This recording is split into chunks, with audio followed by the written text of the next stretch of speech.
সকাল সকাল আমি আর অলি বেরোলাম, ব্যারাকপুর যাচ্ছি একটু বজরংবলীর মন্দিরে পুজো দিতে। দাদা চলে আসবে ওখান থেকে।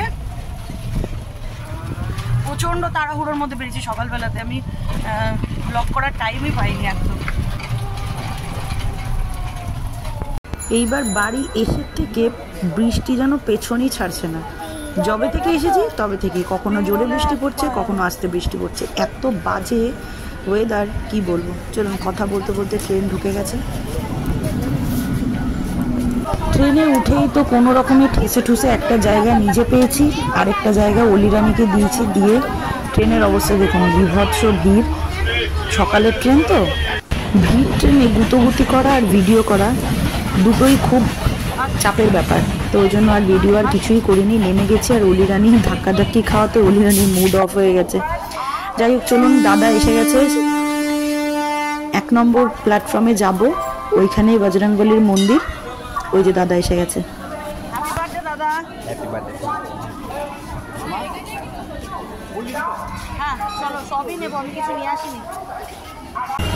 আমার পুজো দেওয়ার প্ল্যানটা হঠাৎ করেই আমি কালকে রাত্রেবেলা ডিসাইড করি।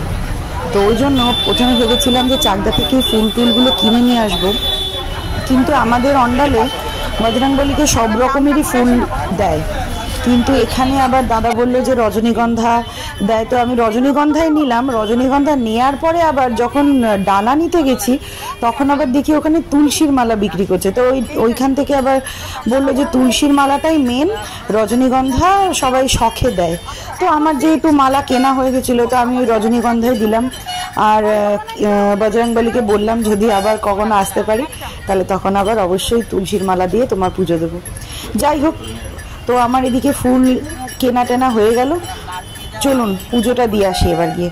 আর এখানে ফুলের দাম কত কম আমাদের অন্ডালের থেকে। আমাদের অন্ডাল এখানে এই রজনীগন্ধার মালাগুলো আমি 60 টাকায় পেলাম, আর অন্ডালে আমি দাম করেছি, অন্ডালে এগুলো 110, 120-তে পাওয়া যায়। ফুলের মালা কিনে নিয়েছি, এখন মিষ্টি টিষ্টি নেবো। আমি চাকদা থেকে কিছুই কিনে নিয়ে আসিনি, হঠাৎ করে কালকে রাত্রে ঠিক করেছি। আর সকালবেলায় উঠেই স্নান টান করে মেয়েকে নিয়ে বেরিয়ে চলে এসেছি। অনেক দিন ধরে ইচ্ছে ছিল দেব, তো এইবার এসে সবটাই হচ্ছে। চলুন, ডালা নেওয়া হয়ে গেছে। ঘিয়ের প্রদীপ নিয়েছি, এখানে সবাই ঘিয়ের প্রদীপ জ্বালাচ্ছিল দেখছিলাম, তো আমিও নিলাম। লাড্ডু ভোগ নিয়েছি আর ধূপকাঠি নিয়েছি। আজকে যেহেতু মঙ্গলবার, ওই জন্য বজরংবলীর মন্দিরে প্রচুর ভিড়। ওই যে দূরে বজরংবলীর পুজো হচ্ছে আর আমি এখন লাইনে দাঁড়িয়ে আছি। পুজো শেষ করে বাইরে প্রদীপ আর দিয়ে মানে ধূপকাঠি ঘোরাতে হয়তো আমি মন দিয়ে ওই কাজটাই করছি। খুব ভালো করে পুজোটা হলো, জানেন তো, মানে মন শান্তি বলে না পুজো দিয়ে। সত্যি কথা বলছি, আজকে আমার মনটা শান্তি হলো। খুব আনন্দ লাগছে যে এত ভালোভাবে পুজো দিতে পেরেছি। পুজো দেওয়া শেষ হলো, খুব ভাল লাগলো। অনেক দিনের একটা মনের ইচ্ছে পূরণ হলো আজকে। যাই হোক, এখন কিছু খাওয়া দাওয়া করবো, কারণ সকাল থেকে তো কিছু খাওয়া হয়নি, অনেকটাই বেলা হয়ে গেছে। খেয়ে দিয়ে তারপরে বাড়ি যাব। দাদা বললো ব্যারাকপুর স্টেশনের কাছেই নাকি একটা সাউথ ইন্ডিয়ান রেস্টুরেন্ট আছে, খুব ভালো নাকি সাউথ ইন্ডিয়ান ডিশ পাওয়া যায়। আর দাদার সাউথ ইন্ডিয়ান ডিশ খুবই পছন্দ, তো ওর পছন্দ অনুযায়ী গেলাম ওখানে। আচ্ছা, একটা সাউথ ইন্ডিয়ান দোকানে ঢুকলাম। এখানে ইডলি আর দই বড়ার অর্ডার করলাম আপাতত। সকালবেলায় বেশি তেল মশলা না খাওয়াই ভালো। প্রথমে ভেবেছিলাম রাধা বল্লভ খাবো, কিন্তু রাধা বল্লভ খেলে আর যেতে পারবো না। আর আজকে হচ্ছে দাদার জন্মদিন, হ্যাপি বার্থডে। Thank you. তো দাদার জন্মদিন স্পেশাল মা ভালো ভালো রান্না করছে। সকালবেলায় দেখলাম বাবা বাজার টাজার করেছিল, কিন্তু আমার ইচ্ছে ছিল যে আমি রান্নাটা করব। কিন্তু আজকে মঙ্গলবার, হঠাৎ করে এরকম একটা সারপ্রাইজ হয়ে যাবে বলে, মানে পুজো দিতে আসবো, তো এটা তো ভাবিনি। তো ওই জন্য আমাকে বেরিয়ে আসতেই হলো। যাই হোক, এই যে ইডলি চলে এসছে।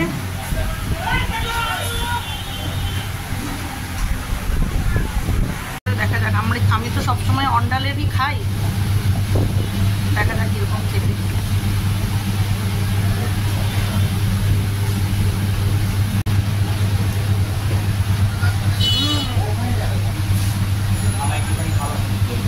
এটা কিন্তু দারুণ, কিছু লাগবে না। দেখ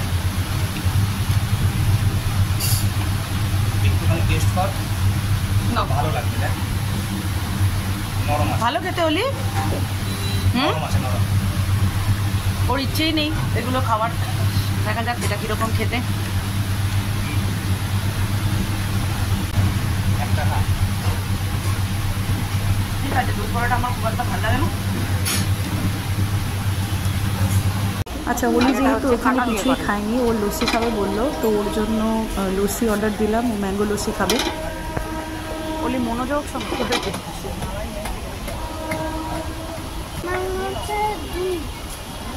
লস্যি দই দিয়ে।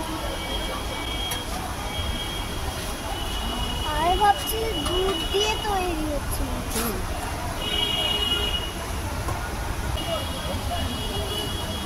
রাখুন দাদা, ঠিক আছে। কত হয়েছে? ভালো খেতে, পড়ে যাবে, গায়ে পড়বে, গায়ে পড়বে। ভালো, যাক। শুধু ওলি খাচ্ছিল, তো আমাদেরও একটু ইচ্ছা হলো, তো আমরাও নিয়ে নিলাম। মারাত্মক টেস্ট, মারাত্মক, সে কোনো কথা হবে না। আচ্ছা, খাওয়া দাওয়া কমপ্লিট।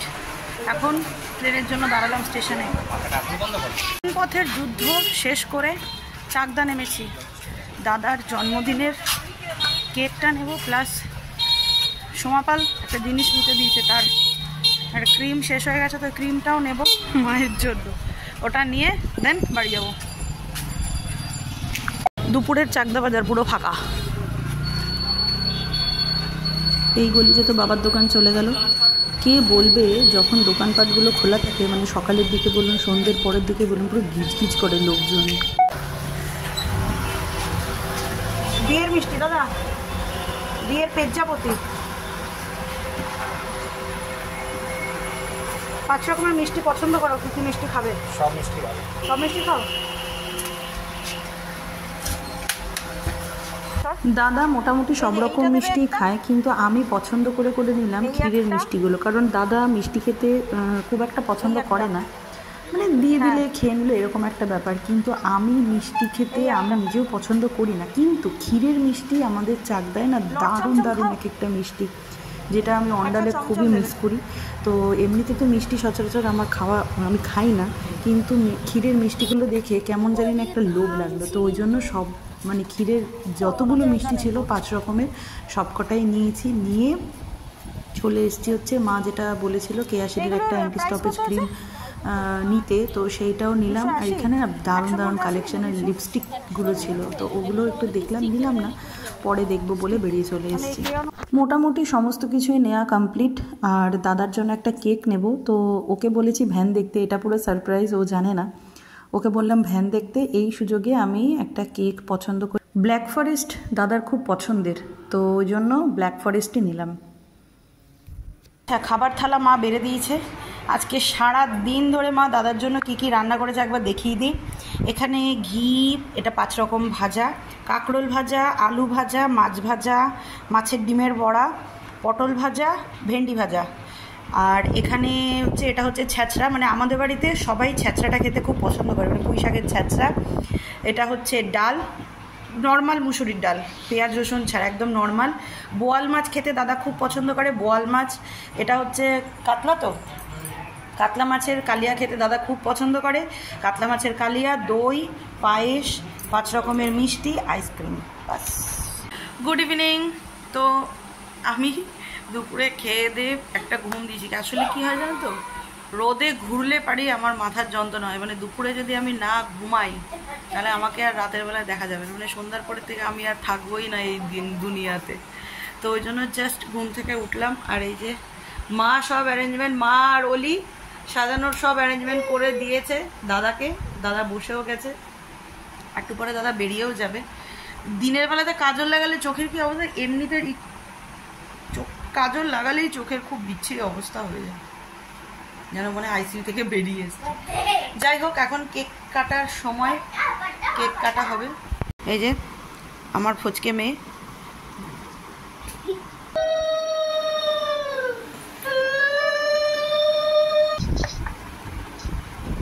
ও শঙ্কের দায়িত্ব কি তুই নিবি? বুঝলাম।